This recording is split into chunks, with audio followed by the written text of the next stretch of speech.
और एग्जैक्टली उसी दिन जिस दिन ऋतु गायब हुई। तुमने तो कहा था कि घर से तुम बाहर ही नहीं निकलती। कहाँ गई थी? गई थी ना बाहर, मैं मंदिर। कौन से मंदिर?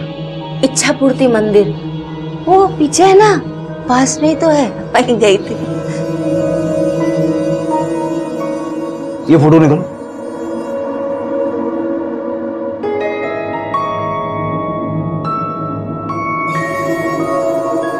ये फोटो लो और इच्छा पूर्ति मंदिर जाओ, पता करो कि ये वहां गई भी थी या नहीं।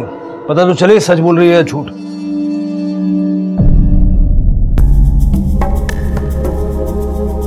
साहब, मेरी लाली के बारे में कुछ पता चला साहब? फिलहाल तो नहीं पता चला है। क्या ये?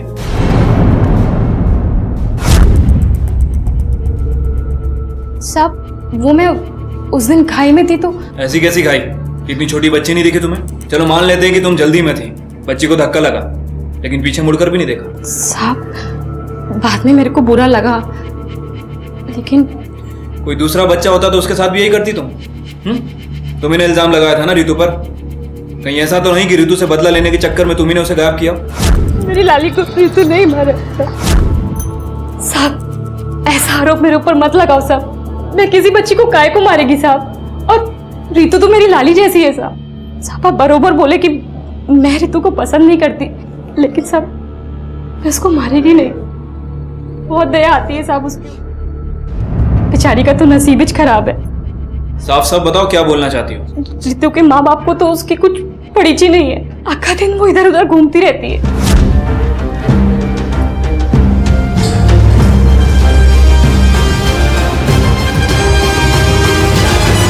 पहले तो लाली के मर्डर के लिए रितु पर इल्जाम लगा रही थी, और अब तुम्हें रितु के लिए बुरा लग रहा है? साहब, रितु तो मेरी लाली जैसी है। मैं इसको कभी नहीं मारेगी साहब। काय को उसको मारेगी? नहीं साहब। ठीक है, मंदिर में या मंदिर के आसपास किसी ने तुम्हें आते जाते देखा नहीं। सच बताओ कहाँ गई थी? अगर यहाँ नहीं बताओगी तो लॉकअप में ले जाके पूछेंगे, और लॉकअप में हम किसी की उम्र का लिहाज नहीं करते। शनिवार बाबा के मंदिर गई थी मैं। ओ हाँ, शायद। कौन?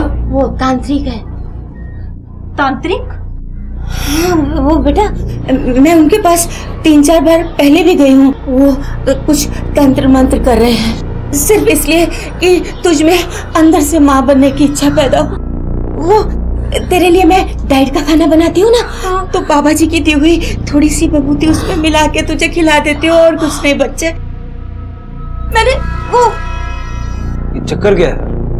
जो बच्ची है आपकी, उसकी तो आप कोई परवाह नहीं करते, फिर से बच्चा चाहिए। सर वो रितु हमारी बेटी नहीं है, शी इज अडॉप्टेड। उसे गोद लिया था हमने। एक बच्चे को गोद लेना खिलौना खरीदने जैसा नहीं है कि जब मन भर गया तो उसे फेंक दिया जाए। ये एक ऐसी जिम्मेदारी है जिससे मुंह नहीं मोड़ा जा सकता। एक ऐसा दायित्व है जिसे शायद रितु के माता पिता और दादी कभी समझ ही नहीं पाए।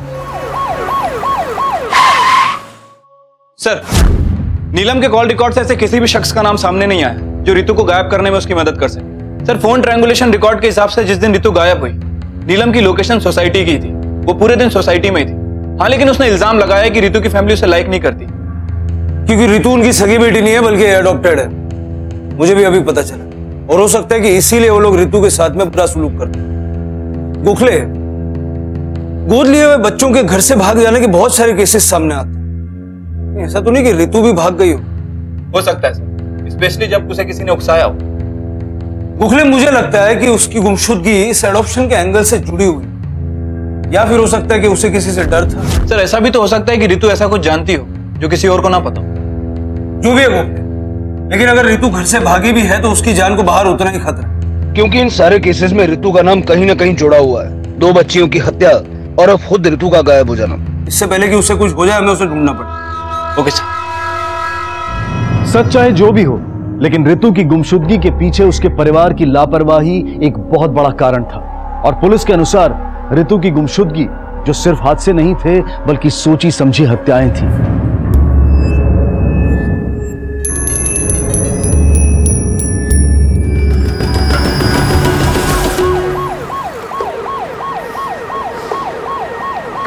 आई होप वो ठीक हो।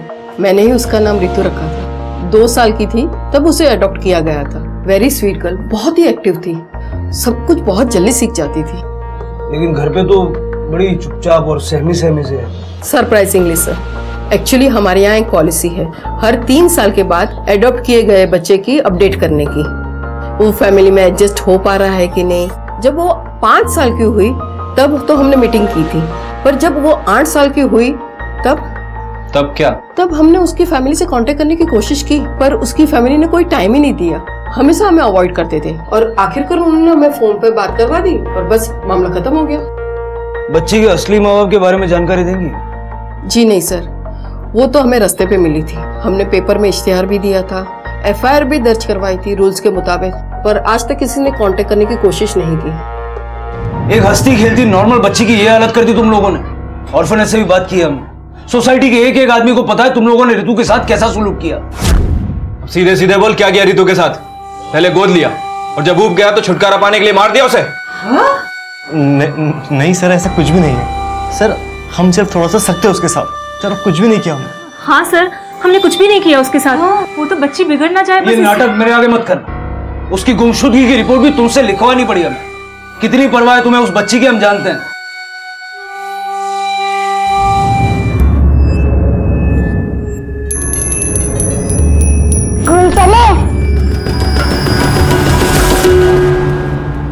सर, हमने जो रितु का फोटो सर्कुलेट करवाया था काम कर गया है। दहीसर के किसी एरिया में उसे स्पॉट किया गया।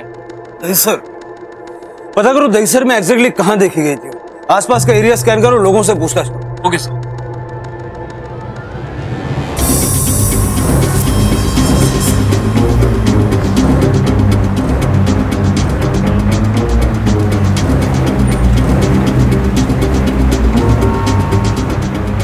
इस बच्ची को देखा है कहीं? देखा तो है, एक औरत थी इसके साथ, मैंने ही नहीं छोड़ा था। कहाँ पे छोड़ा था? Mega city shopping centre mall पर।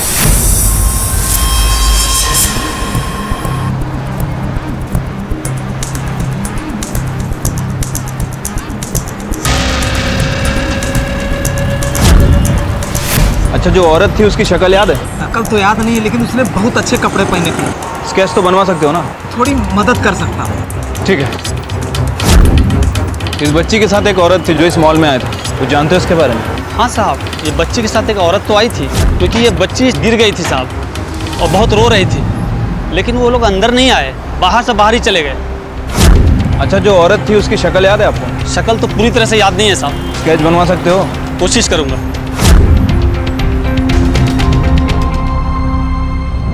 सर, तीनों से ही पूछताछ की है, तीनों ने जो डिटेल्स दी है उसके हिसाब से हमने स्केच मंगवाया। किसी और को पहचाना उन तीनों ने? नहीं सर।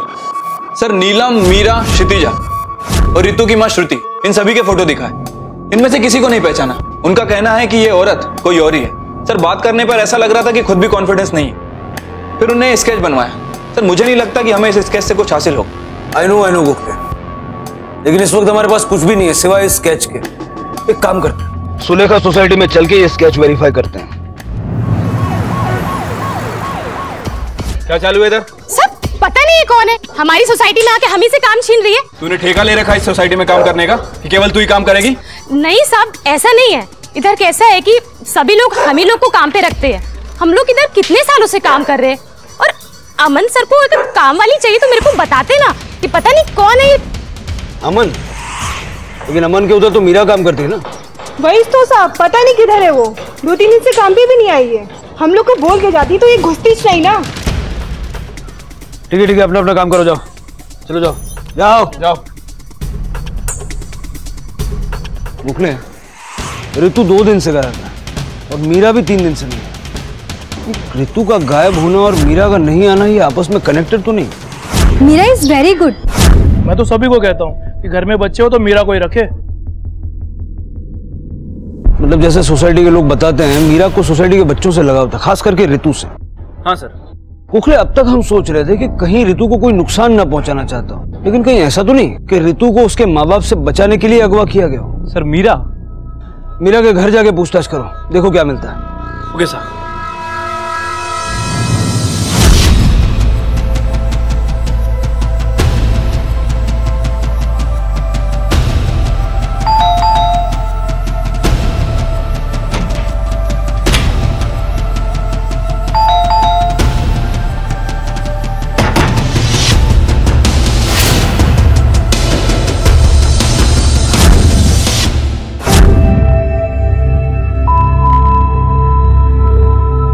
और तीसरी बच्ची ऋतु लापता थी और उसकी तलाश ने पुलिस को पहुंचाया मीरा की मौत तक। और विडंबना यह थी कि हर एक नई वारदात ही पुलिस के लिए नई बढ़त साबित हो रही थी। लेकिन अपराधी तक पहुंचने के लिए कभी ना कभी पुलिस का उससे एक कदम आगे पहुंचना बहुत जरूरी था। वक्त बहुत कम था और एक मासूम जान खतरे में थी, ऋतु की।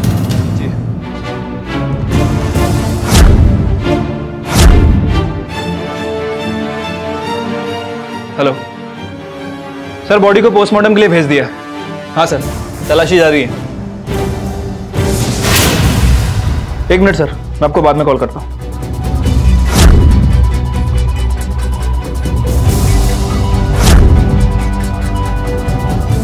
ऋतु सर, ये कुछ सामान मिला है। इसका मतलब ये हुआ कि ऋतु इसी घर में थी। फॉरेंसिक के लिए भेजो। ये स्कूल ड्रेस, ये जूते, कपड़े, किताबें, ये ऋतु के हैं?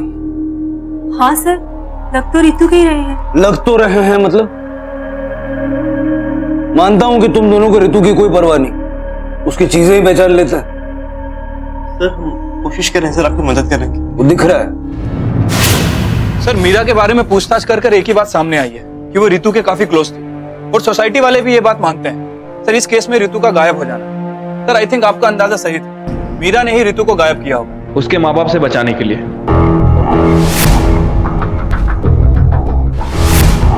गोखले, सबसे पहला सवाल तो ये उठता है कि मीरा ने ऋतु को खुद से किडनैप किया या फिर किसी और के लिए सिर्फ अपने घर में रखा।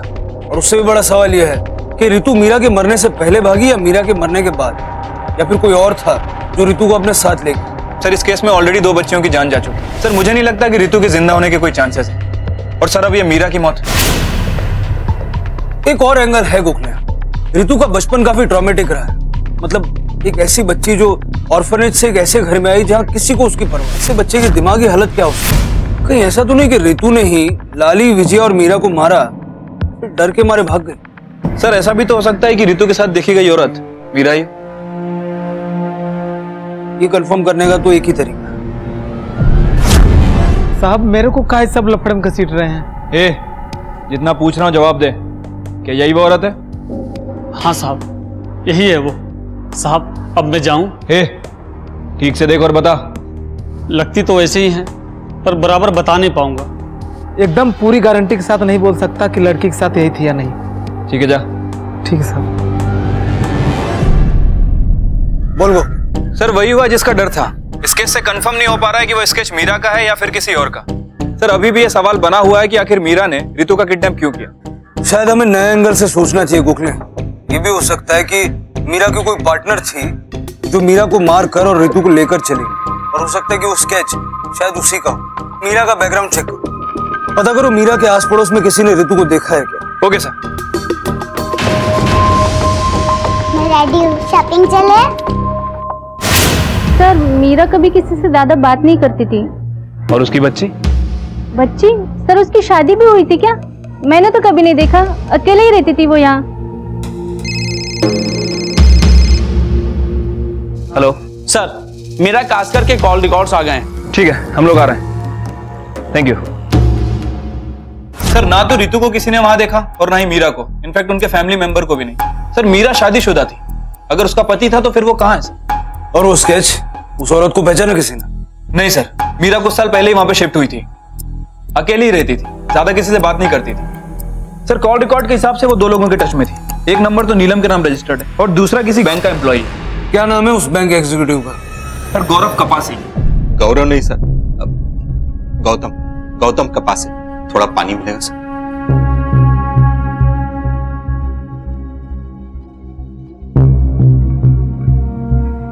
अब ठीक से बताओ क्या बोल रहे थे तुम? लोन मांग रही थी सर। समझो ना गौतम साहब। अरे नहीं हो सकता, बैंक में काम करता हूँ, इसका मतलब ये नहीं कि सबको उठाते लोन देता रहूं। अरे लेकिन पहले तो आप कुछ। पहले का टाइम अलग था, अभी का टाइम अलग है। नहीं हो सकता मतलब नहीं हो सकता।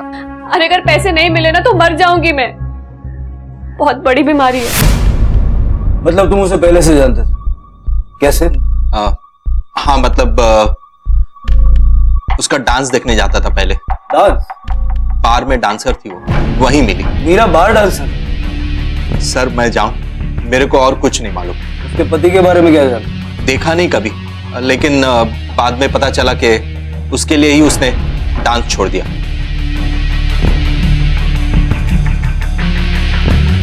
जाओ। गोखले, मीरा बार डांसर थी, उसका वास्ता गलत लोगों से, क्रिमिनल्स से रहा होगा। हो सकता है कि उसके लिंक्स चाइल्ड ट्रैफिकिंग करने वालों के साथ भी हो। सर आपको लगता है कि मीरा ने रितु को किडनैप किया होगा? पैसों के लिए, उसे इलाज के लिए पैसों की जरूरत थी। नहीं चाहिए, नहीं चाहिए। सर कहीं लाली और विजया मीरा के इस मोटी का शिकार तो नहीं हुए? लेकिन सर फिर मीरा को किसने मारा होगा? मुगले, हो सकता है कि मीरा के इरादों का किसी और को पता चल गया हो और उसने मीरा को मार के रितु को किडनैप किया हो।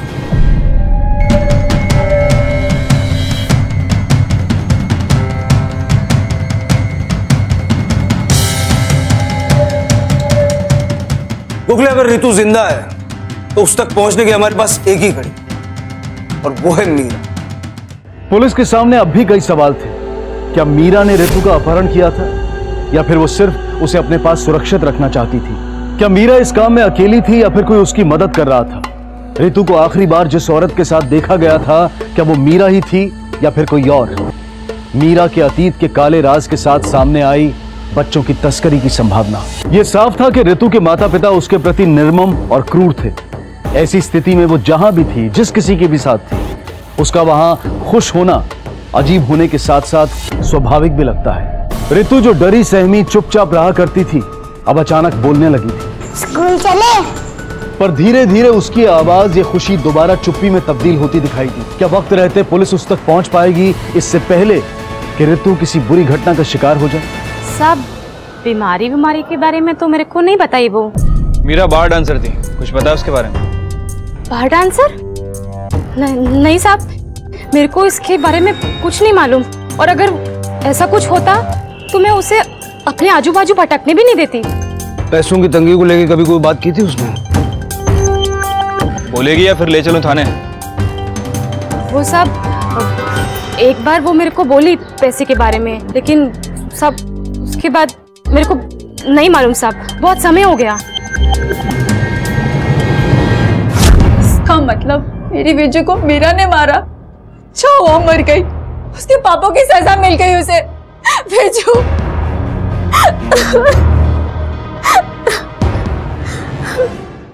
सर मुझे मालूम था कि वो बहुत परेशानी में, लेकिन उसके लिए ये सब करेगा सर? थोड़ा बहुत मदद हम लोग कर सकते हैं सर, लेकिन एडवांस इतना सर? एक दिन आकर मुझसे 25,000 रुपया मांगने लगा। सर मुझे कैसे पता हुआ कि वो पहले क्या काम करती थी? हाँ, उसने मेरे से पैसे जरूर मांगे थे, मेरी खुद ही तंगी चल रही थी तो मैंने उसे मना कर दिया। लेकिन जब मैंने उसे बाद में पूछा तो उसने बोला कि उसका अरेंजमेंट हो गया था। अगर मेरे पास पैसे होते तो मैं जरूर दे देता। अरेंजमेंट हो गया मतलब? कब की बात कर रहा? आई थिंक उसके गायब होने से पहले 1-2 दिन पहले की बात है। सर एक बात तो कंफर्म है कि मीरा पैसों के लिए डेस्परेट थी, किसी भी हद तक जा सकती थी। सर सोसाइटी में भी किसी ने उसकी मदद नहीं की और बैंक से भी उसका रिजेक्शन हो गया। सर आखिरकार इतना पैसा उसके पास आया कहां से? गोखले, कोई तो है जो अभी भी हमसे झूठ बोल रहा है, क्योंकि इतना तो हम जान गए कि लाली और विजया को धक्का देने वाला सोसाइटी में से कोई था। मेरी लाली को रितु नहीं मारा, क्योंकि सीसीटीवी फुटेज में भी बाहर का कोई आदमी आते या जाते दिखा नहीं। सब अपनी बिल्डिंग के लोग हैं, कोई भी बाहरी आदमी नहीं है। इस सोसाइटी में से कोई ऐसा हो सकता है जिसने रितु को गायब करवाने के लिए मीरा को पैसे दिए। रितु को गायब करने का फायदा किसे हो सकता है? सर रितु के माँ बाप, क्योंकि वो दोनों से छुटकारा पाना चाहते थे। और सर नीलम, सर कहीं ऐसा तो नहीं कि मीरा से काम निकलवा के रितु के माँ बाप ने उसे मार दिया ताकि सोसाइटी में किसी को शक ही ना हो? साहब मेरे खुद के पास भी तो इतने पैसे होने चाहिए ना, अपन गरीब आदमी है साहब, इतना पैसा किधर से लाएंगे? मैं चाह के भी उसकी मदद नहीं कर सकती थी साहब। ठीक है जाओ।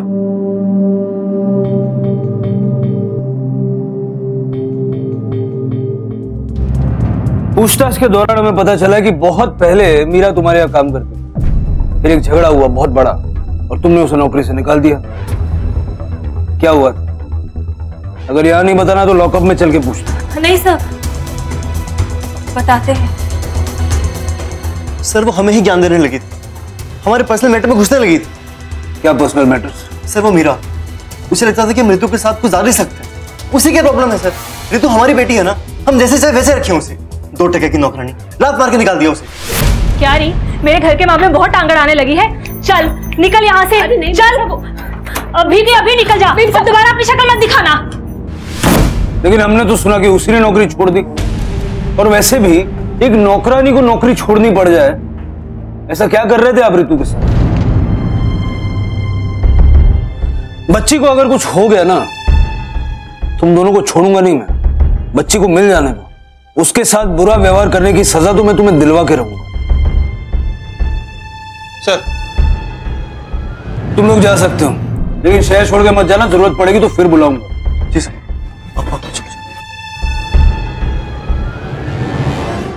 सर ऋतु के माँ बाप और नीलम सभी के बैंक स्टेटमेंट चेक किए।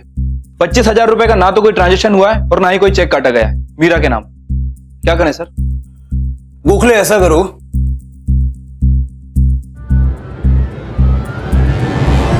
झूठ क्यों बोला तुम? नहीं साहब, मैं झूठ काहे को बोलेगी? जहां जहां तू काम करती है सभी जगह पूछताछ की हमने।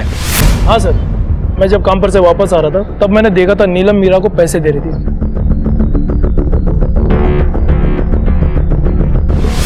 देख नीलम, अब झूठ बोलने का कोई फायदा नहीं। हम जानते हैं कि तूने ही मीरा को पैसे दिए ताकि ऋतु को किडनैप करवा के तू लाली के मर्डर का बदला ले सके। तुझे पूरा विश्वास है कि ऋतु ने ही लाली को मारा था, है ना? नहीं साहब, मैंने ऐसा कुछ भी नहीं किया है। मैं ये सब काहे को करेगी?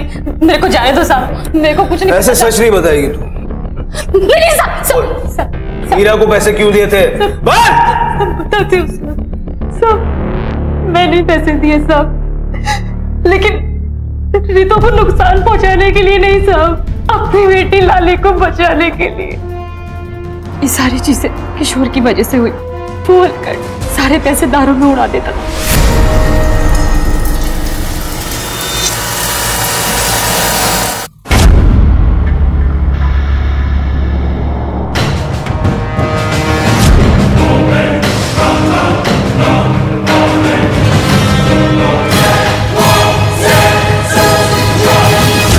अपनी बेटी को बेचने वाला था।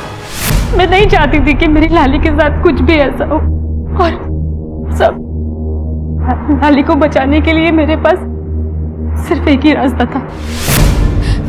मीरा, मुझे सिर्फ तेरे पे ही भरोसा है मीरा। तो मेरी एक मदद कर दे।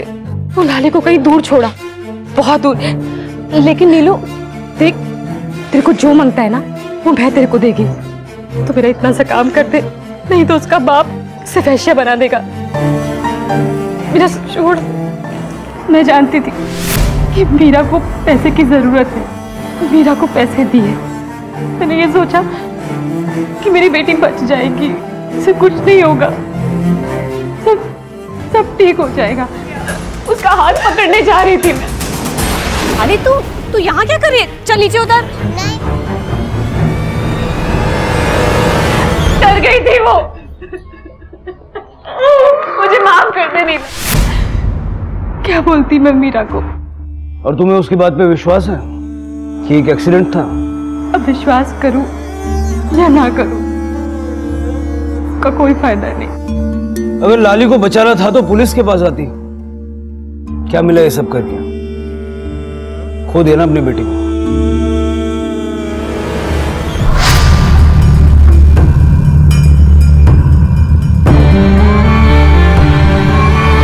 Sir I am sure Meera ने नीलम से झूठ बोला। सर 3 वारदात है, एक बच्ची मिसिंग है और तीनों ही विक्टिम्स एक ही सोसाइटी से।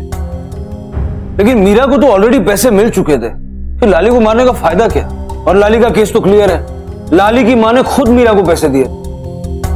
लेकिन ये ऋतु और विजया, इनका क्या? सर मीरा कास्कर की पोस्टमार्टम रिपोर्ट।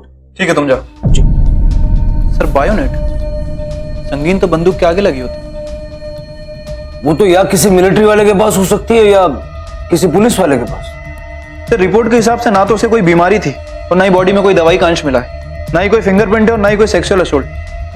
गोखले, इसका मतलब साफ है, अगर पोस्टमार्टम रिपोर्ट के हिसाब से उसे कोई बीमारी नहीं थी तो जो इलाज के लिए पैसे उसे चाहिए थे वो अपने इलाज के लिए नहीं, किसी और के इलाज के लिए। लोन मांग रही थी सर। मदद कर दो ना मेरी। और अगर पैसे नहीं मिले ना तो मर जाऊंगी मैं। बहुत बड़ी बीमारी है। थोड़ा बहुत मदद हम लोग कर सकते हैं सर, लेकिन एडवांस इतना सर, एक दिन आकर मुझसे 25,000 रुपया मांगने लगा। जरा पता करो उसका किसी मिलिट्री वाले या पुलिस वाले से कोई कनेक्शन था, उसके डांस बार जाके भी पता करना पड़ेगा। Okay sir.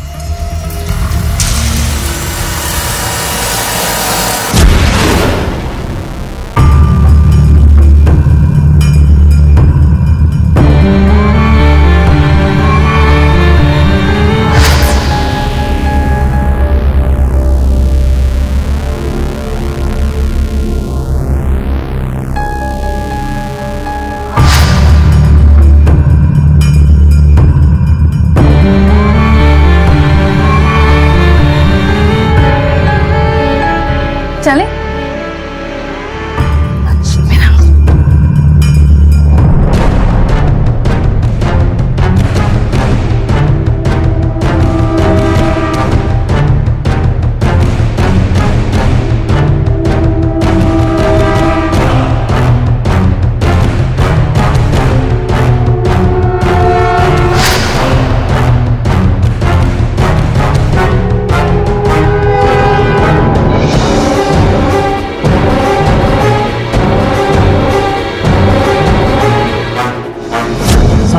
ठंडा या गरम? ये ठंडा गरम छोड़, ये लड़की के बारे में बता। ये तो साहब चंदा है साहब। बार डांसर्स के ज्यादातर 2 नाम होते हैं, एक बार के अंदर और दूसरा बार के बाहर। इसको हम लोग चंदा ही बुलाते थे। इधर ही काम करती थी साहब, अच्छी लड़की थी और कई लोग इसके ऊपर फिदा थे।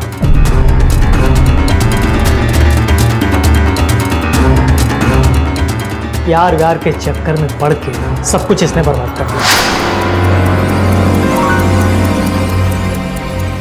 इसके पति के बारे में जानता है? इसके फिल्म में वही तो कॉमेडी है साहब। पति के चक्कर में तो उसने इधर काम करना छोड़ दिया और उसका पति 1 नंबर का बेवड़ा है। हर दूसरे दिन इधर आ जाता है और बवाल करता है। नाम क्या उसके पति का? नाम तो नहीं मालूम साहब, जैसे ही आएगा मैं आपको इन्फॉर्म कर दूंगा। रहती किधर थी मालूम है? मीरा को जानती हैं? हाँ साहब, मेरा इधर ही बड़ी हुई है। ये घर उसकी माँ के नाम पे था। उसकी माँ के जाने के बाद मेरा इधर ही रहती थी। और उसका पति? हलकट मानुस, रोज झगड़ा करता था उसके साथ। उसको घर बेचना था और मीरा को रखना था। एक बार तो जबरदस्त तमाशा हुआ, मीरा ने उसको सबके सामने घर से बाहर निकाल दिया। वे हलकट साले निकल यहाँ से, दोबारा नजर बता जाना यहाँ पे। अब बहुत चर्बी चढ़ी तेरे को। हाँ? निकल यहाँ से, निकल। अरे चल चल, बहुत देखे तेरे। अरे जा जा, तू जा यहाँ से, हट। देख लूंगा तेरे को। तब तक मीरा भी कहीं चली गई और ये घर बंद पड़ा है साहब। मीरा के पति का नाम क्या था? उसकी शक्ल याद है आपको? साहब सुनील साहब, सुनील नाम था। अच्छा, ये इस औरत को जानती हैं? हो सकता है मीरा इसे जानती हो, उससे कभी मिलने आई हो। नहीं नहीं, मैंने इसको कभी नहीं देखा साहब। Thank you. हेलो सर, यहाँ तो प्रॉपर्टी का एंगल भी निकल आया। सर, मीरा ने अपने पति को प्रॉपर्टी के चक्कर में घर से बाहर कर दिया था। सर, सुनील नाम है उसका। सर, कहीं ऐसा तो नहीं कि सुनील ने ही मीरा का मर्डर कर दिया? लेकिन सर, इस केस में रितु कहाँ होगी? Okay sir. लाली, विजय और मीरा की मौत से भी पहले इस कहानी की शुरुआत हुई थी 2 महिलाओं की दिल दहला देने वाली हत्या की खबर से। वो कौन सी कड़ी थी जो इन हत्याओं को रितु की गुमशुदगी से जोड़ती थी?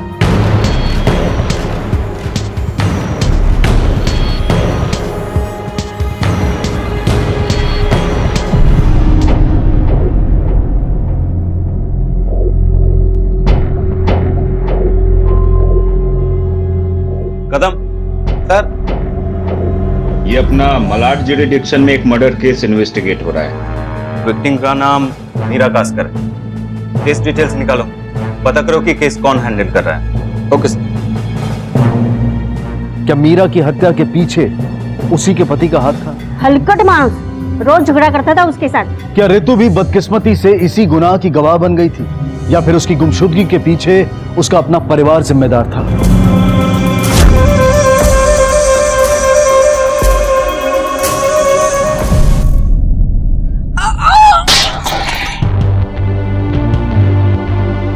सुना है काला जादू भी करती हैं। ऐसे लोगों को तो निकालकर बाहर ही फेंक देना चाहिए।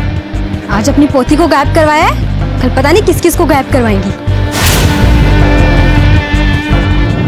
नवरात्र की बात चल रही है क्या? भाई मैं तो कहता हूँ डीजे रखते हैं, सभी को मजा आएगा और बच्चे भी एंजॉय करेंगे। तू तो रहने दे, अपनी बेटी को खुद गायब करवा के और बच्चों की मनोरंजन की बात कर रहा है।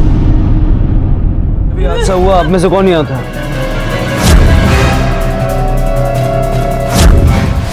हाँ मैं। तू कौन है रे? चल चल बताता हूँ मेरे को।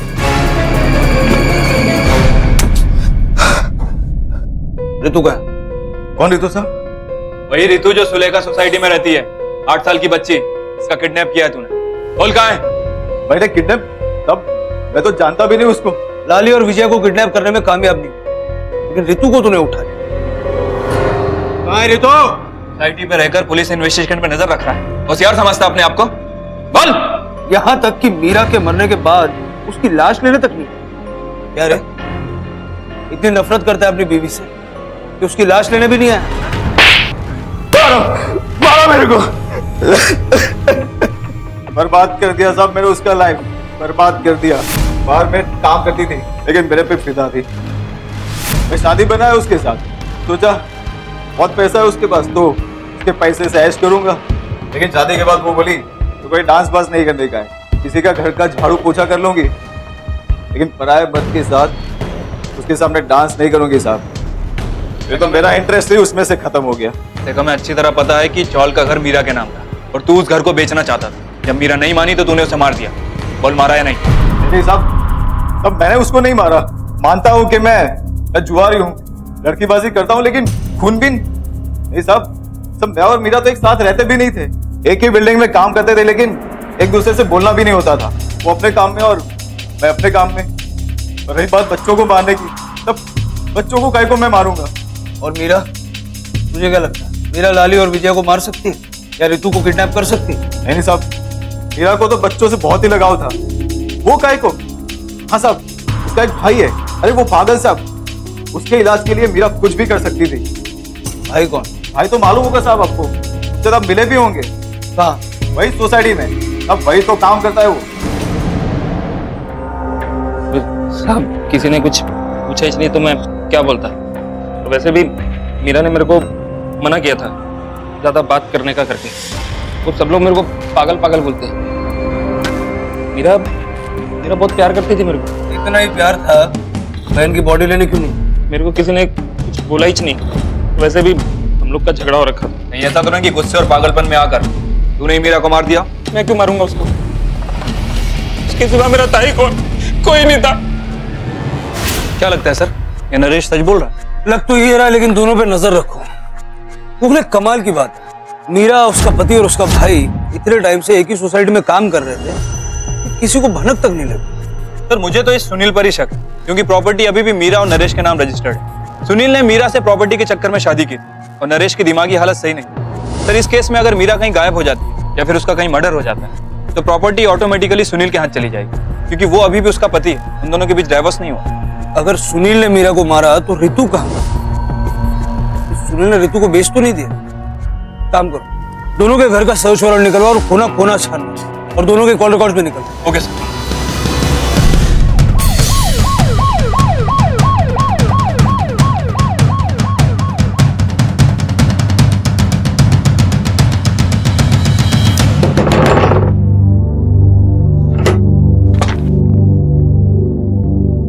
घर की तलाशी ले लेते रहो। मेरे घर की तलाशी? T shirt.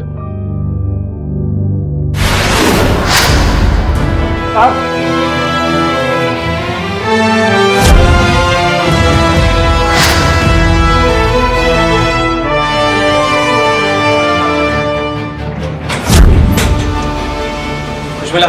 नहीं सर। मात्रे को बोलो उसके घर जाके समझाए। सर सुनील के कॉल रिकॉर्ड के हिसाब से सुनील सच बोल रहा था। वो मीरा के कांटेक्ट में नहीं था। लेकिन सर एक नया नंबर सामने आया। सुनील अक्सर इससे बातें किया करता था। किसी सोना के नाम रजिस्टर्ड है। कौन है ये सोना? सर इसके बारे में तो कुछ ज्यादा पता नहीं है, मैं इसकी डिटेल्स निकलवा रहा हूँ। उखले कहीं ये सोना वो स्केच वाली औरत तो नहीं है? अब तक हम सोच रहे थे कि वो स्केच वाली औरत मीरा की पार्टनर है। ये भी तो हो सकता है कि शायद सुनील इससे मिला हुआ हो। उखले इस सोना को ढूंढना होगा, क्योंकि अगर ये सोना स्केच वाली औरत है और सुनील इससे मिला हुआ है तो इट इज क्वाइट पॉसिबल कि सुनील ने अब तक उसे अलर्ट कर दिया होगा। स्विफ्ट एक्शन लो गोखले। Okay sir. सर आपने जो बोला था दहिसर ईस्ट वाली मीरा कास्कर के बारे में, ये है उसकी पोस्टमार्टम रिपोर्ट।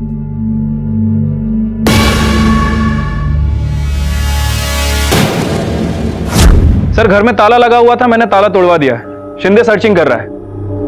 अभी तक तो नहीं सर।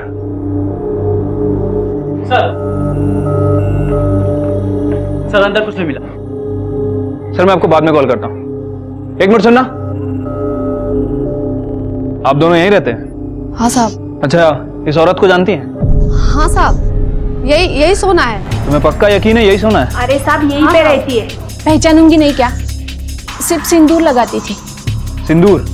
शादीशुदा थी क्या? नहीं साहब, मतलब मालूम नहीं, उसके पति को कभी देखा नहीं।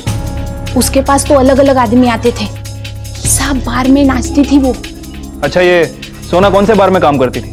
रूबी रोज डांस बार। ठीक है साहब, काम तो यही करती है, लेकिन 3-4 दिन से दिखी नहीं और फोन भी नहीं लग रहा है।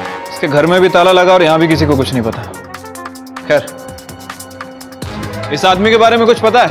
ये सोना के पीछे बहुत चक्कर काटता है, लेकिन जब से वो गायब है ये दिखा ही नहीं। सोना और इसका कोई चक्कर वक्कर था? कस्टमर और डांसर के बीच में क्या चलता है हमको क्या मालूम। ठीक है शिंदे, लेकर आओ इस सुनील को, अब लॉकअप में सच उगलवाते हैं। Yes sir. तो आपके कहने का मतलब है कि ये सारे मर्डर एक दूसरे से कनेक्टेड हैं? जी, 2015 के हैं दोनों मर्डर केसेस, झरना पटेल और प्रीति सिंह। ठीक उसी तरह जिस तरह मीरा कास्कर को मारा गया है। मैंने तीनों के पोस्टमार्टम रिपोर्ट्स को कंपेयर किया है। हमारी इन्वेस्टिगेशन के हिसाब से तो ये किसी सीरियल किलर का काम लगता है। सर, कांस्टेबल पाटिल का फोन आया था। सुनील घर से गायब है। पड़ोसी ने उसको हड़बड़ी में भागते हुए देखा। इस केस की शुरुआत एक मध्यम वर्गीय रिहायशी इलाके से शुरू होकर अब मुंबई की अंधेरी गलियों में छिपे डांस बार की दुनिया तक आ पहुंची थी। ये साफ था कि रितु के साथ देखी गई महिला कोई और नहीं बल्कि सोना ही थी। मैं रेडी हूँ, शॉपिंग चले? चल आज। सुनील की फोटो सर्कुलेट करवाओ और एक कांस्टेबल सुनील के और सोना के घर के बाहर भी तैनात करवाओ। हो सकता है कि सुनील अपने या सोना के घर जाने की कोशिश करे। Okay sir. हेलो, क्या? ठीक है सर, एक और बॉडी मिली है।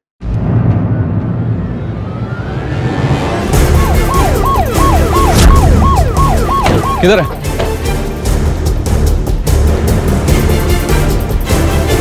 सर ये तो सोना लग रही है। शिंदे, बॉडी को पोस्टमार्टम के लिए भेजो और रिपोर्ट हाई प्रायोरिटी पे मंगाओ। एक सेकंड इंपॉर्टेंट है। Yes sir.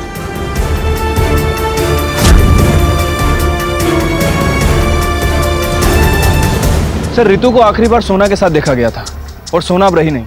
सर कहीं ऐसा तो नहीं कि सुनील नहीं सोना को?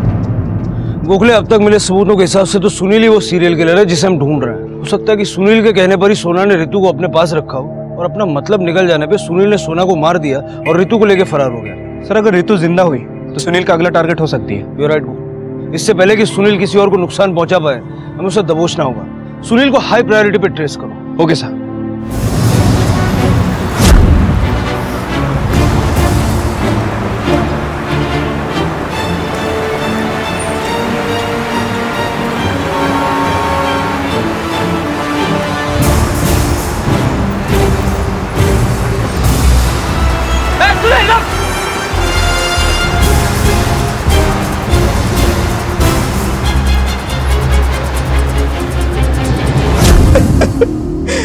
साहब मैं डर गया था, सच्ची डर गया था साहब, लेकिन आई शपथ मैंने कुछ नहीं किया साहब। मैंने मीरा को धोखा दिया, उससे छुपा के लफड़े किए, लेकिन नरेश को क्या? सब नरेश को उल्टी सीधी दवाई मैंने ही दी। वो पागल हो गया और सर उसका दिमाग सटक गया। तब वो पागल नहीं था, मैंने ही जो उसको पागल बनाया ताकि मीरा की प्रॉपर्टी उसके साथ बांटनी ना पड़े, है ना? उसके बाद मीरा को भी मार डाला। नहीं साहब, तब मैंने कुछ नहीं किया। तब मैंने जो किया मैं सब बता दिया। इसके अलावा मैंने और कुछ नहीं किया साहब। कहानी सुनाना बंद कर, समझा? सोना के साथ क्या चक्कर था तेरा? पार्टनर थे ना तुम दोनों? मार दिया ना तूने उसे? सोना को मैंने नहीं मारा साहब। और पार्टनर सब वो मेरी पार्टनर नहीं थी सर, वो तो मुझे भाव भी नहीं देती थी। नफरत करती थी तो फोन पर इतनी बातें क्यों करता था उसके साथ? बोल। तब उसका नंबर मुझे एक बाउंसर से मिला था। मैं एक्टिंग कर रहा था साहब, दिल्ली की एक पार्टी बन के। उसको भी इंटरेस्ट था तो वो भी बात कर रही थी। तब वो मुझसे मिलना चाहती थी, मैं मिलता तो सच्चाई सामने आ जाती, इसलिए मैं टाल रहा था। हेलो, क्या? ठीक है, चल। सब ये एक लड़का देके गया था स्टूडियो से, मैं सोची सोना आएगी तो मैं दे दूंगी। तुमने खोला था इसे? वो छोड़ो ना साहब, यही है उसका बॉयफ्रेंड। ठीक है, आप जाओ।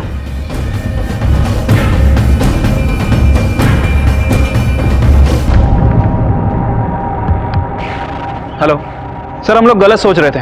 सोना का चक्कर सुनील के साथ नहीं बल्कि किसी और के साथ चल रहा था। Okay sir.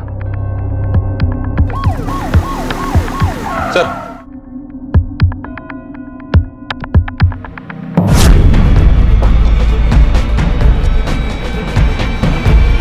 बोलो उसको।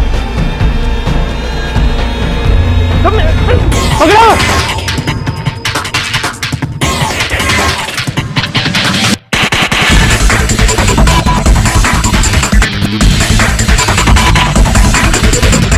अब पता चला ये इतना धीरे धीरे बात क्यों करती है। इसकी जबान बड़ी धीरे चलती है, लेकिन दिमाग जरूरत से कुछ ज्यादा ही तेज चलता है। पागल नहीं, शातिर। लेकिन अब तेरा खेल खत्म।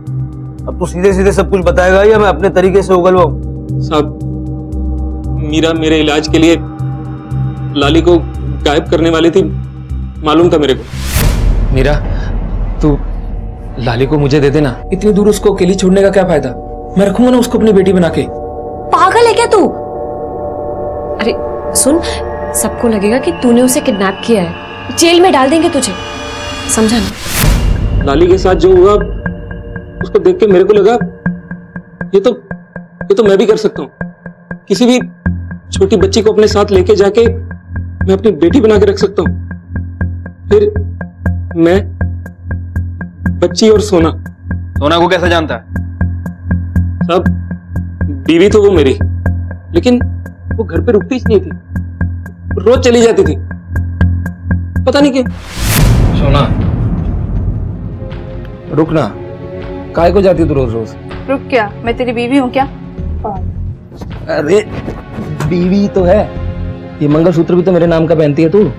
ये मंगलसूत्र ना मैं तेरे नाम का नहीं, इस दुनिया को दिखाने के लिए पहनती हूँ, ताकि कोई भी मुझे अपनी प्राइवेट प्रॉपर्टी ना समझे, और तू भी मत समझ। बड़ा इसलिए मेरे को लगा कि अगर बच्चा आ जाएगा तो सोना को अपनी जवाबदारी समझ आएगी और वो फिर घर से नहीं जाएगी। उस दिन विजया मेरे से टेरेस की चाबी लेने के लिए आई। वॉचमैन अंकल, टेरेस खोल दो ना, मेरी बॉल ऊपर चली गई है। उसको देखा तो मेरे को लगा कि यही मेरी बेटी है।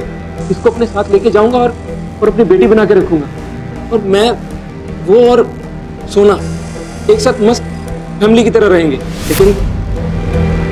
लेकिन वो नहीं मानी। बेटा, तू मेरी बेटी बनेगी ना? हाँ, और मैं तेरा पप्पा, सोना तेरी मम्मी। बेटा मस्त फैमिली के जैसे रहेंगे, बहुत मजा करेंगे। मैं पापा को आपके बारे में सब कुछ बता दूं। नहीं बेटा, लाली के जैसे विजय को भी, रितु बेचारी, उसके माँ बाप को उसकी पड़ीच नहीं थी। मुझे लगा इसको मैं बहुत प्यार दूंगा, बहुत। आजा बेटा, चल बेटा।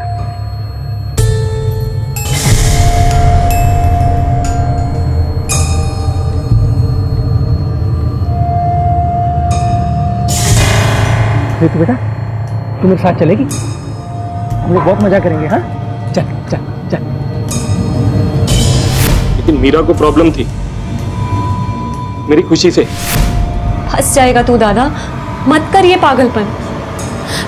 ये सब तेरी बीमारी की वजह से हो रहा है। तू समझ क्यों नहीं रहा? ना ही रितु तेरी बेटी है और ना ही सोना तेरी पत्नी। ये सब तेरे बीमार दिमाग की उपज है। रितु तू मेरे साथ चल। रितु तू अंदर चल बेटा। मेरी फैमिली तोड़ रही थी, मैंने मार दिया उसको, मार दिया। मैंने सोना को बताया कि रितु खो गई थी, मुझे मिली। मैंने सोना को मनाया कि कुछ दिन इसको अपने साथ रखेंगे, हम लोग ने बहुत मस्ती की, बहुत मस्ती की, एकदम फैमिली के जैसे रहे। अरे लेकिन कब तक?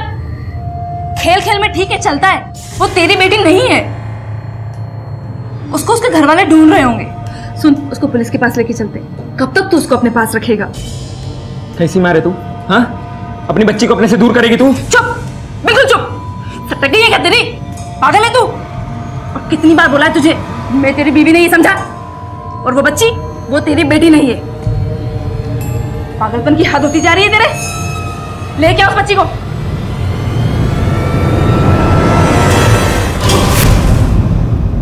बायोनेट कहां से आया तेरे पास? गार्ड की नौकरी से पहले मैं एंटीक शॉप पे काम करता था, वहीं से चुराया था। झरना पटेल और प्रीति सिंह, इन दोनों को क्यों? धोखेबाज थी ये दोनों। बीवी मेरी थी और घूमती किसी और के साथ थी। जब भी मैं बात करने के लिए जाता तो धमका देती थी मेरे को। विजया, मीरा, सोना और ये दो सबको मार दिया। अरे तेरा वहम है ये, इनमें से कोई तेरी बीवी नहीं थी। सुनील ने खुद हमें बताया, उसने धोखे से तुझे गलत दवाइयां खिला दी और जिसके चलते तेरी ये दिमागी हालत है। तू ये बता, रितु का है रितु?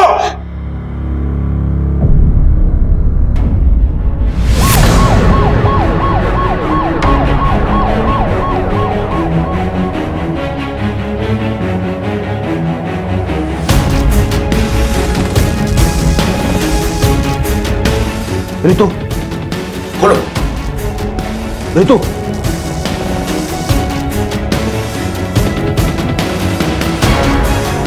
एक मासूम बच्चा जिसे वो कभी सच्चा स्नेह मिला ही नहीं, जिसका हर बच्चा हकदार होता है। जरूरत, चाहत और जुनून, इन सब में वाकई बहुत बड़ा फर्क होता है। जहां एक तरफ अपने परिवार की चाह में नरेश ने सब कुछ तबाह कर दिया था, वहीं दूसरी तरफ अमन, जिसे कदम कदम पर आलोचना सहनी पड़ी, असल में एक शरीफ और संवेदनशील व्यक्ति साबित हुआ।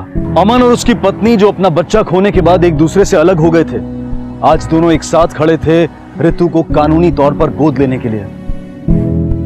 शायद यही विधि का विधान था। रितु को वो निष्पक्ष स्नेह मिला जिसकी वो हकदार थी। देखते हैं हमारे आज के एपिसोड की दूसरी कहानी।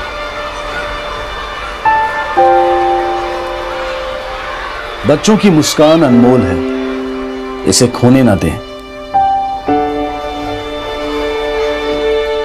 इनके आंसू भी मीठे हों, इन्हें कड़वा ना होने दें। नमस्कार, आदाब। क्राइम पेट्रोल डायल 100 में आप सबका स्वागत है। आप सोच रहे होंगे कि आज का ये एपिसोड यहां मेरे घर से क्यों शुरू हो रहा है। उसकी एक वजह है, क्योंकि आज के एपिसोड में जो केस हम देखने वाले हैं, जिसके बारे में हम बातचीत करने वाले हैं, मुझे पर्सनली ऐसा लगा कि उसकी शुरुआत मेरे घर से ही होनी चाहिए। यह केस सभी माता पिताओं के लिए बहुत जरूरी है और एक पिता होने के नाते मेरा यह फर्ज बनता है कि जो बातचीत मैं आज आपके साथ करने वाला हूं, उसे मैं अपने व्यक्तिगत जीवन में भी इस्तेमाल करूं। यह विषय बहुत गंभीर है और इसके बारे में बातचीत होना बहुत जरूरी है। कहते हैं कि बच्चों का मन कच्ची मिट्टी की तरह से होता है।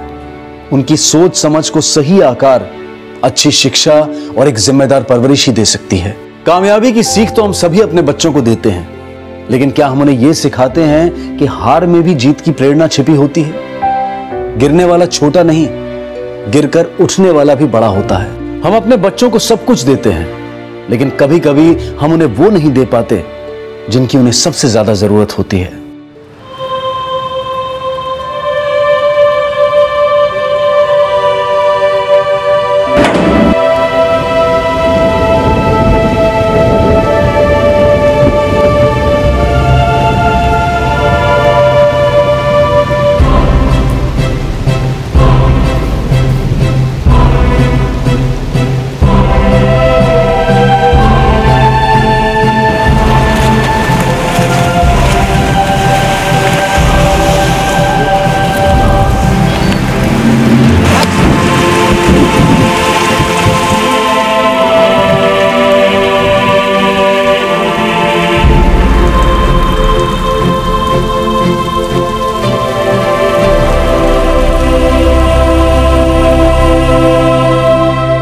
एक अखबार की खबर के अनुसार भारत में हर एक घंटे में एक आत्महत्या होती है और दिन की 24 आत्महत्याओं में से कम 12 से 14 आत्महत्याएं 18 वर्ष की कम उम्र के बच्चे करते हैं। और पिछले 2 साल के आंकड़े हमें यह बताते हैं कि इनमें से ज्यादातर आत्महत्याएं 8 से 12 साल के बच्चों द्वारा की गई हैं। आखिर ऐसी क्या वजह होगी जो 8 से 12 साल की किशोर अवस्था का मन जिंदगी को समझने से पहले मौत को गले लगा रहा है? जो हुआ वो दिल दहला देने वाला था, लेकिन जो हो रहा है उसे रोकने की जरूरत है।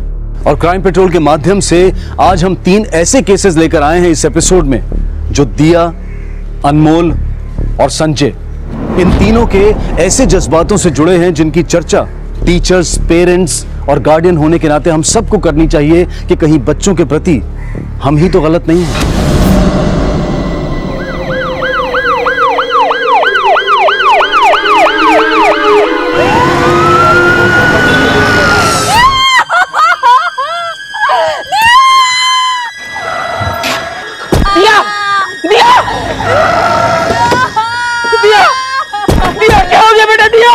हटी साइड, हाथ मत लगाइए, हाथ मत।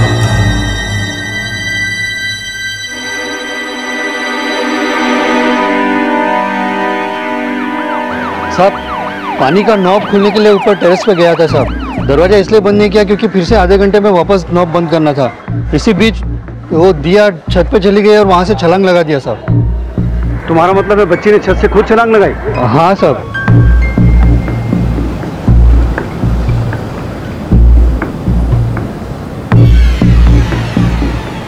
जी सर, दिया ने आत्महत्या की है। हमने सीसीटीवी फुटेज चेक किया सर, वो अकेली थी टेरेस पे और कोई भी नहीं था। मैं आपको दिखा देता हूँ सर।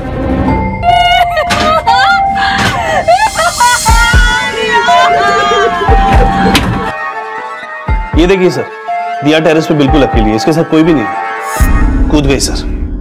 जो सिक्योरिटी गार्ड सीसीटीवी फुटेज को मॉनिटर कर रहा था उसने दिया को देखा था, लेकिन इसके पहले कि उसे बचा सके उसने ऑलरेडी सुसाइड कर लिया था। सर, पूरी छत देख डाली मगर कुछ भी सस्पिशियस नहीं मिला। नहीं सर, हमें यकीन नहीं है कि हमारी दिया आत्महत्या कर सकती है। हमने सीसीटीवी फुटेज चेक की है, दिया ने सुसाइड ही किया है। 9 साल की बच्ची सुसाइड करने के बारे में सोच भी कैसे सकती है सर? दिया जो कर गुजरी आप लोग शायद उसका अंदाजा नहीं लगा पाए, लेकिन उसकी मानसिक स्थिति का अंदाजा तो होगा आपको। शायद कोई ऐसी बात हो जिसने उसे इतना परेशान कर दिया कि उसने नासमझी में ऐसा कदम उठा लिया।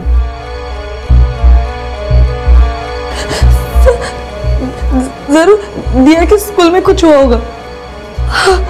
दिया तो स्कूल से एकदम बहुत अपसेट थी वो। चलो जल्दी से फ्रेश हो जाओ, मैंने तुम्हारे लिए आलू गोभी।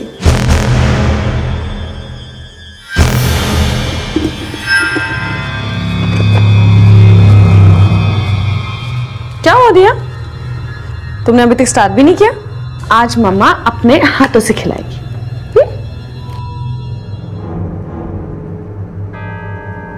लेकिन पता नहीं वो कैसे टेरेस में चली गई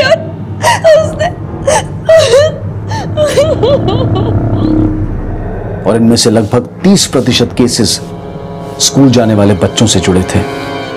दिया जिस मनोदशा से गुजर रही होगी वो बता पाना शायद उसके लिए भी आसान नहीं होगा, क्योंकि बच्चे अपनी खुशी जाहिर करने में तो सहज होते हैं, लेकिन दुख उनके लिए एक जटिल पहेली होता है। जब भी बच्चों को ऐसी मनस्थिति में पाएं तो उन अनकही बातों के डॉट्स जोड़ने की जरूर कोशिश करें जिन्हें शायद वो शब्द नहीं दे पा रहे हैं। अब दिया की तकलीफ चाहे स्कूल से जुड़ी हो या कहीं और से, लेकिन जिंदगी खोने के बाद जिंदगी को बचाने की संभावना शून्य हो जाती है।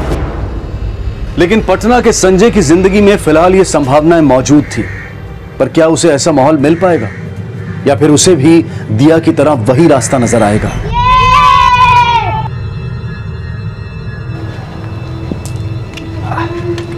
मेंढक, मोर, पपी है, कोयल, सबका मन है छाती बूंदे। अरे हर रोज एक ही कविता पढ़ता है, और कुछ भी पढ़ा कर।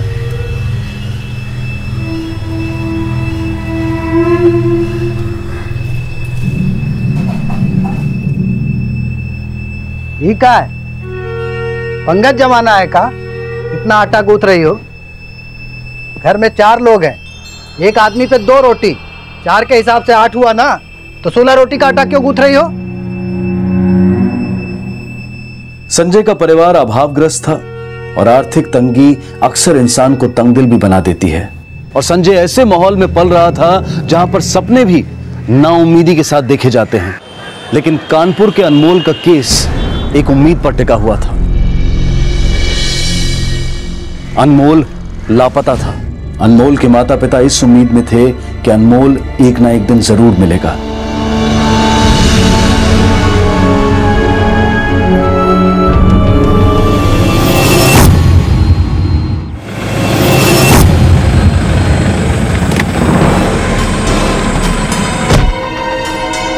सर, अनमोल के मिसिंग केस में अनमोल के स्कूल में पूछताछ की है।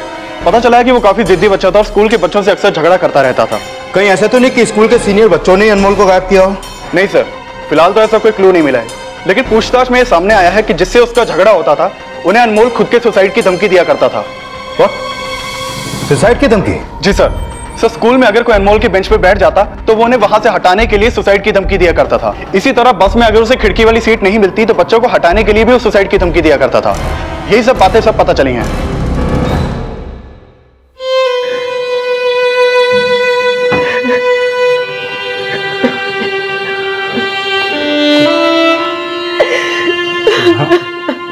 अनमोल का गायब होना एक ऐसा रहस्य था जो जल्द ही कानपुर पुलिस का ध्यान खींचने वाला था। वहीं मुंबई पुलिस दिया की सुसाइड की वजह समझने के लिए दिया के स्कूल पहुंची। एक्चुअली सर, हम किसी भी स्टूडेंट के साथ मिस्ट्रीट नहीं करते। आई गेस दिया की प्रॉब्लम की वजह स्कूल से नहीं उनके घर से जुड़ी है। लेकिन दिया के पेरेंट्स तो आपके स्कूल को ब्लेम कर रहे हैं। सर, वो तो हमेशा ब्लेम करते हैं। लास्ट सेमेस्टर में एक सब्जेक्ट में दिया को C ग्रेड मिला तो वो हमसे ही आर्गुमेंट करने लगे। उनका बिहेवियर बहुत ही इरिस्पॉन्सिबल था। दिया के पेरेंट्स की तरह कई पेरेंट्स अपने बच्चों को पैम्पर करते हैं। उन्हें लगता है कि वो उन्हें मोटिवेट कर रहे हैं, पर एक्चुअली बच्चों को डिसिप्लिन सिखाने के लिए बहुत ही स्मार्टली टैकल करना पड़ता है। सर, आप बिल्कुल ठीक बोल रही हैं, लेकिन हम यहाँ ये पता करने के लिए आए हैं कि आपने या आपके किसी स्टाफ मेंबर ने दिया को ऐसा क्या टैकल किया जो दिया वो कर बैठी कि बच्चों या पेरेंट्स को सिखाया जाने वाला कोई भी फलसफा अब उसकी भरपाई नहीं कर सकता। आई डोंट थिंक सो कि हमारे किसी टीचर ने दिया के साथ कोई मिसट्रीट किया होगा।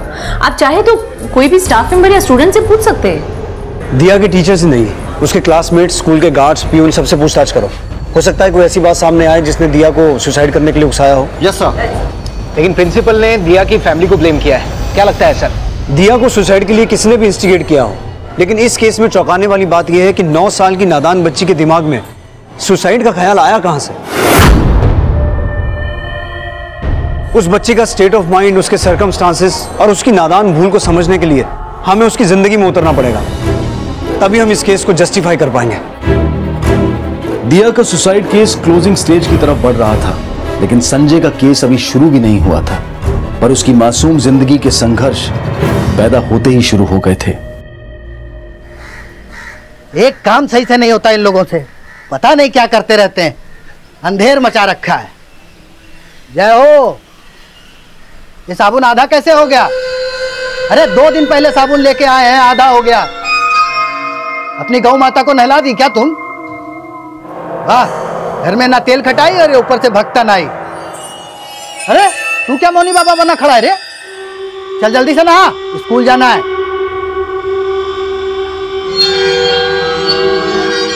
अरे अरे आराम से, कोई दाग धब्बा लग जाता तो बचा कुचा साबुन भी खत्म कर देती। जा यहाँ से।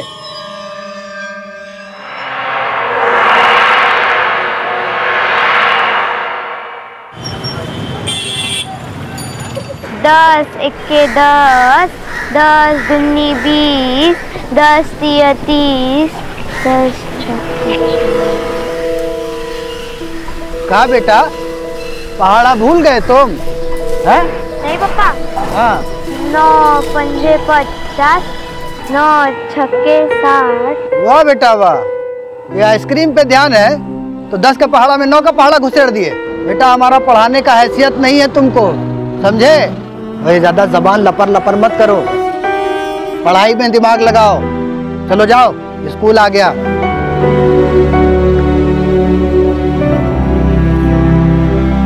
संजय की छोटी से छोटी इच्छा को मारना संजय के पिता की मजबूरी थी, लेकिन जो माँ बाप अपने बच्चों को सब कुछ दे देते हैं वो भी कभी कभी इतने गैर जिम्मेदार हो जाते हैं कि अपने बच्चों को वो दे देते हैं जो शायद उनके लिए हानिकारक हो सकता है। ऐसा ही पछतावा अनमोल के माता पिता को अनमोल के लापता हो जाने के बाद सता रहा था। हम बोलते रहे आपको बच्चे का हर जिद पूरा नहीं करते। मोबाइल का उम्र नहीं है अनमोल का, लेकिन फिर भी आप उसे दे के ही छोड़े। माना कि हम अनमोल को मोबाइल दिए, लेकिन हमारे देने से नहीं, बल्कि हमको लगता है तुम्हारे उससे मोबाइल छीन लेने की वजह से वो घर से भागा है।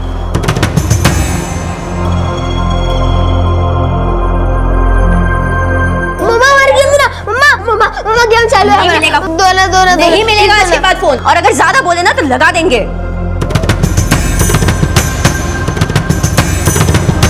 हाँ, हम छीने हम उसका फोन।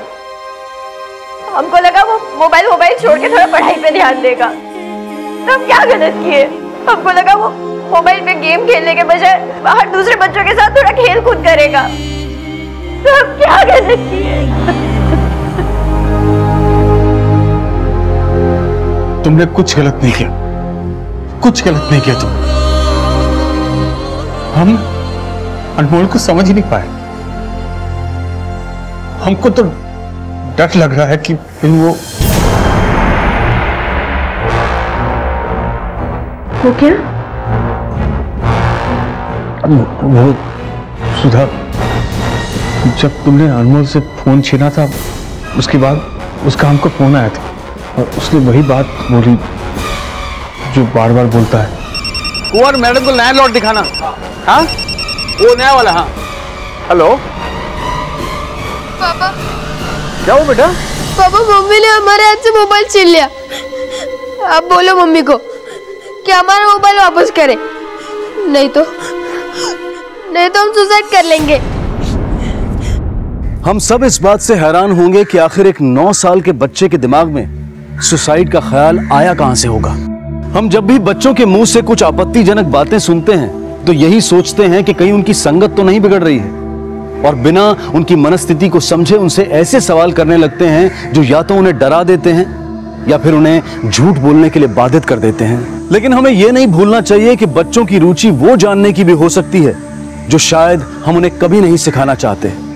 जिस तरह से बच्चों की जिज्ञासा जब मौत के बारे में जानने की होती है तो हम उन्हें यह कल्पना देते हैं कि मरने के बाद हम सब तारा बन जाते हैं, उसी तरह अगर परिस्थितिवश उनकी दिशा आपत्तिजनक है तो उसे हैंडल करने के लिए भी सकारात्मक तरीके हमें खोजने चाहिए, क्योंकि एक उम्र के बाद बुराई को हवा बोलकर उन्हें बहलाया नहीं जा सकता है। अलका वर्मा। जी सर। ब्रजेश सिंह। जी सर। सोनू राम। जी सर। संजय यादव। संजय यादव। चलो। गोलू। जी सर। विकास। सर।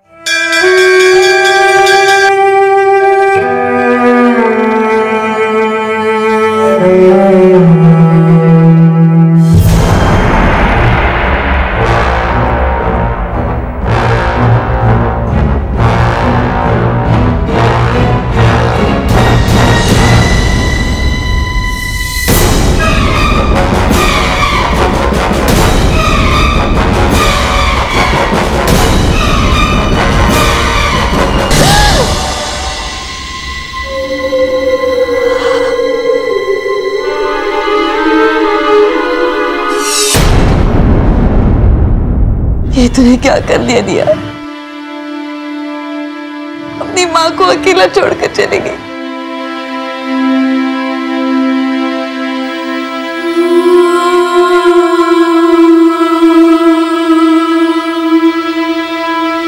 खेलने की क्या जरूरत थी? हैं? कहीं चोट वोट लग जाता तो? तुमको खिलाने के लिए हमारे पास पैसा है नहीं, दवा दारू कहाँ से करवाते? वही तो दाग लगा है, कहीं बूसट फट जाता तो कहां से सिलवा के देते तुमको वर्दी? बेटा, हम गरीब लोग हैं, समझे? हमको सांस भी 4 बार सोच के लेना पड़ता है।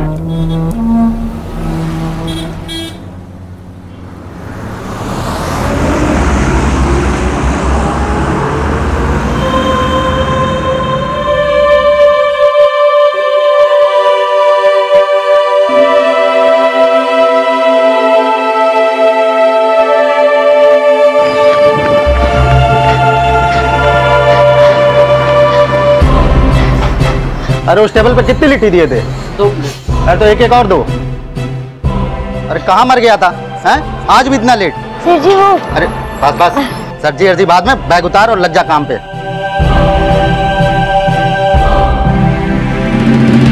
भैया गलती हो गई, छोटा बच्चा है ना, माफ कर दो। आज बिजी मिलेंगे, 5 रुपए हमने चाय के काट लिए हैं। अब जाओ, कल से समय पे आना। सेठ जी, वो कपड़े धोने का साबुन दो ना। काहे? उसके ही पैसे काट लो।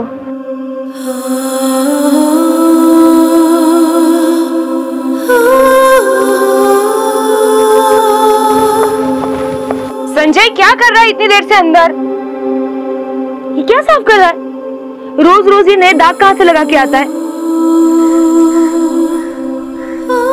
साबुन की नई टिकिया किसने दी? तेरे पापा ने? नहीं, हम ही लाए। तुम लाए? इतने पैसे कहाँ से आए तेरे पास? वो हम गणित में सब हल सही किए थे ना, तो मास्टर जी खुश होकर इनाम दिए, 20 रुपए दिए, 5 का साबुन लाए और ये बाकी के 15। दीदी का शादी कराना है ना, जोड़ दो।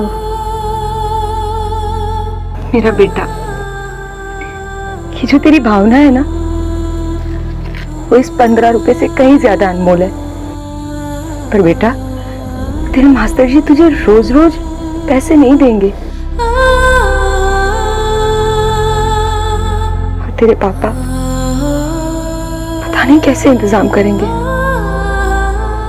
परिवार की आर्थिक तंगी संजय के दिलो दिमाग पर वो असर कर रही थी कि वो अपने भविष्य के साथ खिलवाड़ करने पर विवश था।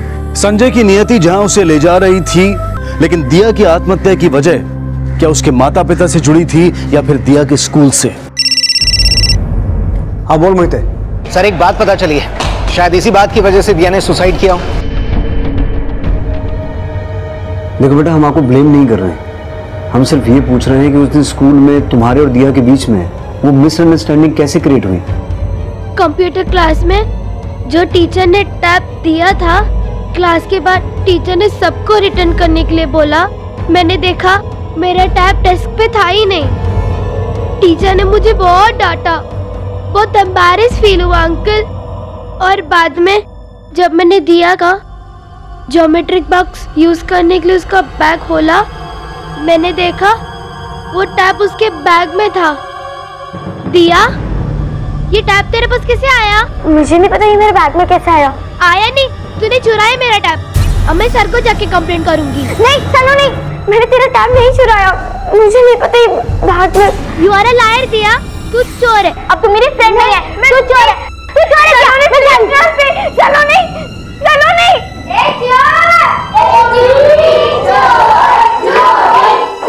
क्या दिया के सुसाइड की वजह दिया और सनोली के बीच हुआ वो झगड़ा हो सकता है? शायद ये बात हमें मामूली सी लगे, लेकिन हमें ये नहीं भूलना चाहिए कि जब हम बच्चे थे तब यही छोटी छोटी बातें हमारे लिए बहुत गंभीर हुआ करती थी। उस सलोनी की इतनी हिम्मत, उसने हमारी दिया को चोर कहा। इसका मतलब उसी ने दिया को सुसाइड करने के लिए इंस्टिगेट किया। मैं उस पर अबेटमेंट ऑफ सुसाइड का केस करूंगा। केस तो आप दिया के स्कूल पे भी करना चाहते थे, पर किया नहीं। लेकिन आपने जो किया वो हमें पता चल चुका है। क्या पता चल चुका है? आपने दिया की सब मांगे पूरी की, लेकिन उसे कभी लड़ना नहीं सिखाया।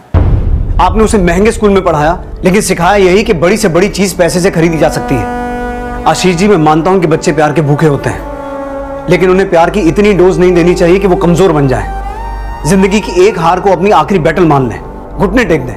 ये सब बोल के आप क्या साबित करना चाहते हैं? देखिए, I am still not sure कि दिया की सुसाइड की वजह उसकी सलोनी से मिसअंडरस्टैंडिंग थी या उसकी कोई और वजह थी। पर ऑफिशियली ना सही, अनऑफिशियली मैं आप लोगों से एक बात कहना चाहता हूं कि दिया का नासमझी भरा कदम कहीं ना कहीं आपकी गैर जिम्मेदार परवरिश का ही नतीजा है। एंड बाय द वे, आप जो चाहे कर सकते हैं, लेकिन मुझे नहीं लगता कि कोर्ट भी सलोनी के खिलाफ अबेटमेंट ऑफ सुसाइड का केस एक्सेप्ट करेगा। क्या बकवास कर रहे हैं?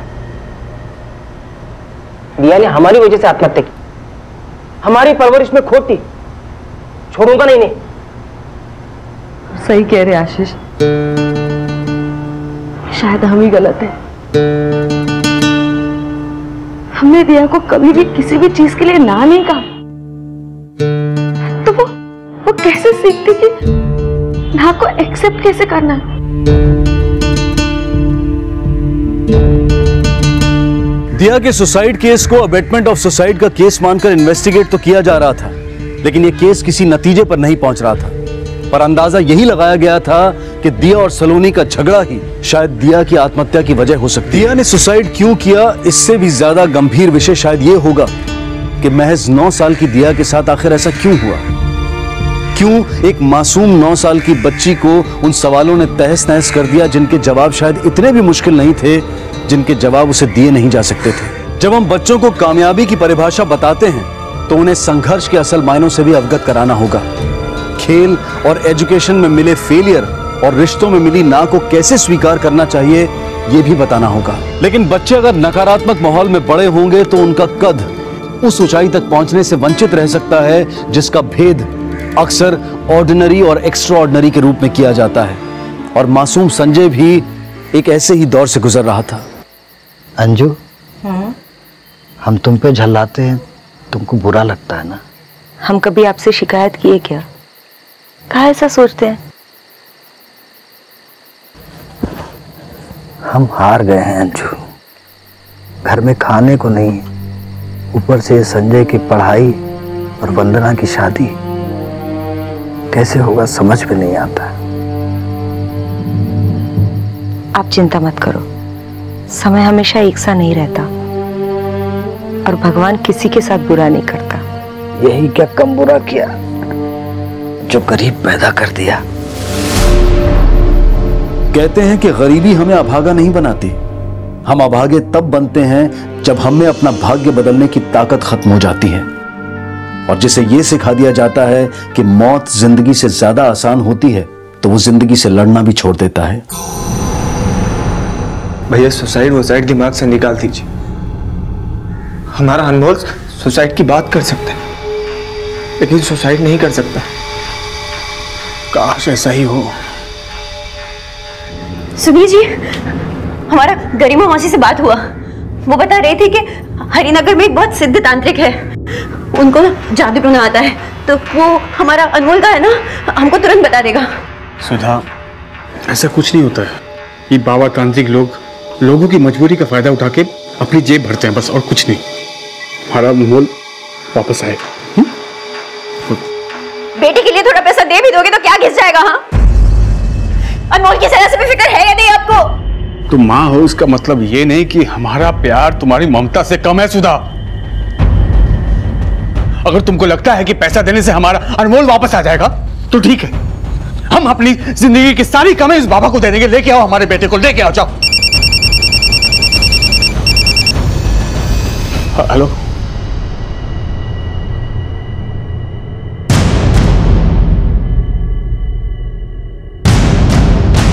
और ये उसकी चाची मयूरी की केस की फाइल है।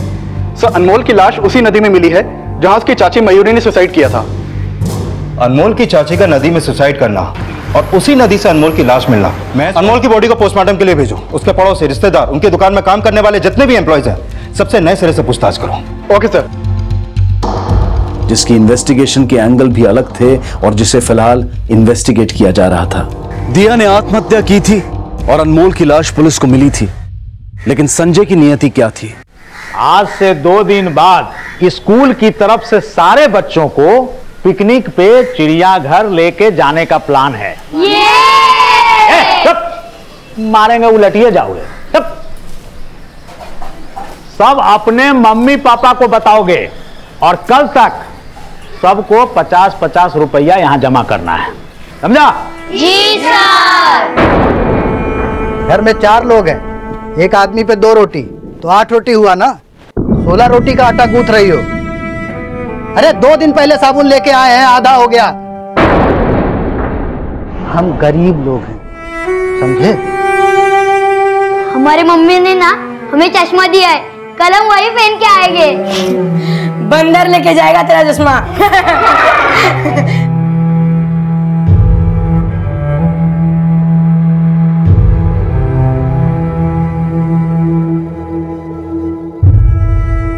जी, काम हो गया। सेठ जी, वो आज 50 रुपए देंगे का? हमको बहुत जरूरत है। का पैसा पेड़ टूटता है कारे? हैं?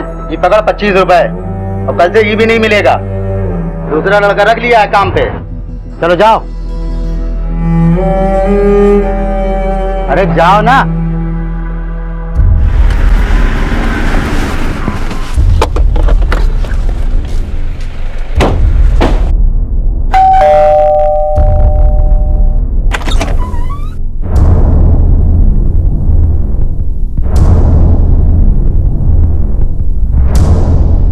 हाँ सर, मेरी बीवी मयूरी की लाश भी गंगा बैराज में मिली थी, लेकिन उस केस का इस केस से क्या लेना देना? लेना देना है। पोस्टमार्टम रिपोर्ट के मुताबिक अनमोल की बॉडी पर कोई भी एक्सटर्नल और इंटरनल इंजरी नहीं है। उसकी मौत पानी में डूबने की वजह से ही हुई है। अगर वो एक्सीडेंट था तो उसका कोई विटनेस हमारे पास नहीं है, लेकिन हाँ, अगर अनमोल ने सुसाइड किया है तो उसकी वजह जरूर आपको पता होगी।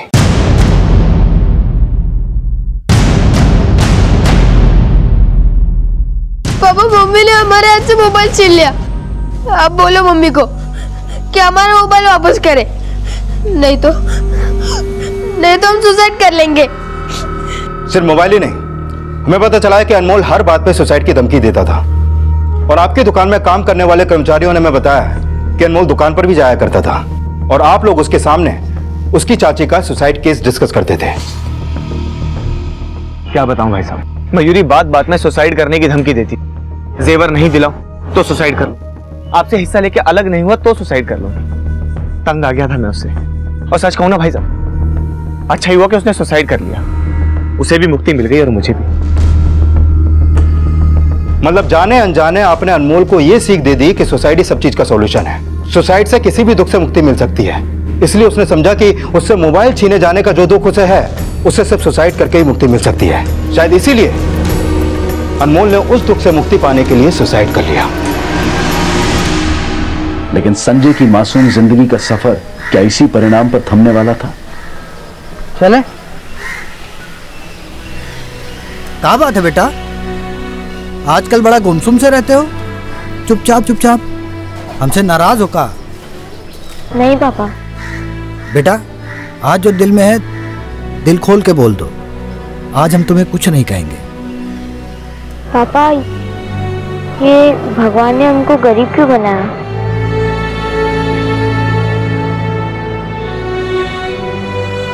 बेटा, ये बात तो आज तक हम भी नहीं समझ पाए बेटा। ऊपर जाके उससे पूछेंगे। तुम भी हमको ये रोने धोने वाली बात में लगा दिए हैं। तुमको ठंडा पसंद है ना, तुमको ठंडा पिलाते हैं। नहीं नहीं, लेके आता हूं।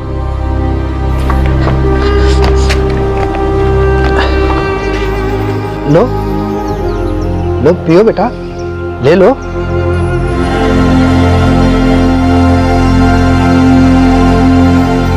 बड़ा ही सुशील बच्चा है बेटा। अगर हम गरीब ना होते ना तो तुमको पढ़ा लिखा के बहुत बड़ा आदमी बनाते, लेकिन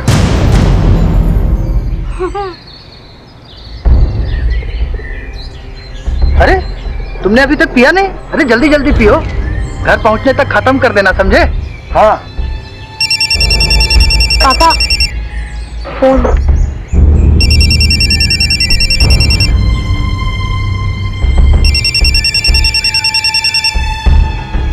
हेलो जी, ठीक है। अरे तुम्हारे मास्टर जी का फोन आया है, तुम्हें स्कूल में 50 रुपया जमा करना था। सारे बच्चे चिड़ियाघर जा रहे हैं। तुम कब बताया काहे नहीं हमको? क्योंकि हम नहीं जाना चाहते थे पापा। हम बोल देंगे मास्टर जी को। 50 रुपया कोनो पेड़ पे उगता है का पैसा पेड़ पे उगता है का रे? पापा, 50 रुपए में तो 2 किलो आटा भी मिलता है। घर में खाने को नहीं है, ऊपर से संजय की पढ़ाई और वंदना की शादी। अब ये बात हम समझ चुके हैं कि गरीबों को सांस लेने से पहले भी 4 बार सोचना पड़ता है। हम गरीब लोग हैं, समझे? हमको सांस भी 4 बार सोच के लेना पड़ता है। और ये ठंडा हम घर जाके पियेंगे सबके साथ, थोड़ा थोड़ा, आप, हम, दीदी, मम्मी, सबके साथ।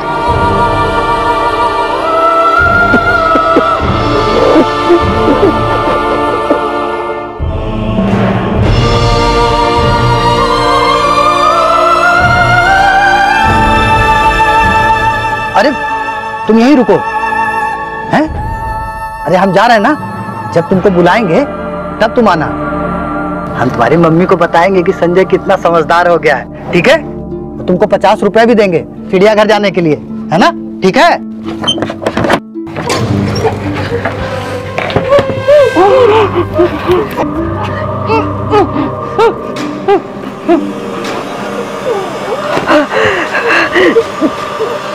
समझ दिखाओ तुम अपने आप को। संजय कहाँ है? अब मुझे क्या कर दिया संजय के साथ? कहाँ है संजय? संजय को हम जहर नहीं दे पाए, उसको नहीं मार पाए हम।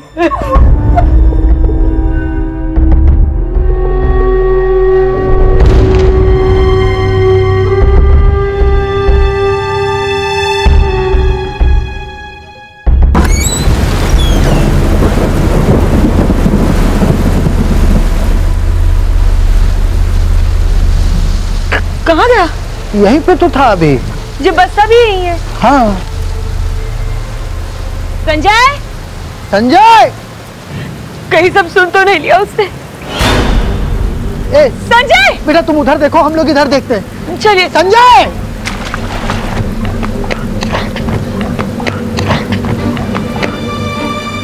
संजय! ए बेटा संजय दिखा कहीं?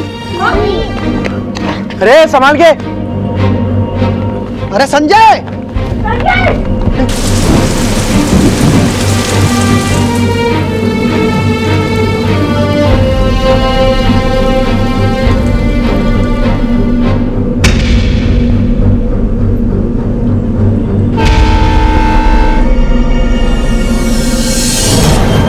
अगर हमारे संजय को कुछ हो गया ना, तो हम जिंदगी भर माफ नहीं करेंगे, छोड़ेंगे नहीं, तुमको बता दे रहा।